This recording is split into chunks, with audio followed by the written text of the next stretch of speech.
এই মোটা কিছুই পারে না। সবাই আমাকে নিয়ে হাসে, আমি কি সত্যিই কিছু পারি না? না, আমি একদিন সফল হবই, সবাইকে দেখিয়ে দিব।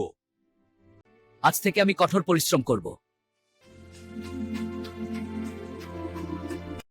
তুমি ভালো কাজ করতেছো মোটু। আমি চেষ্টা করতেছি স্যার। বছরের পর বছর মোটু শুধু পরিশ্রম। অনেক বছর কঠোর পরিশ্রম করার পর মোটু আজ সফল।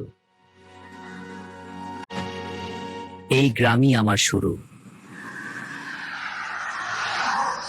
এই কি সেই মোটু? ক্ষমা করে দেন আমাদের। কাউকে ছোট করে দেখো না, পরিশ্রম করলে সবাই সফল হতে পারে। যদি তোমরা পরিশ্রম করতে চাও তাহলে ভিডিওতে একটা লাইক দাও।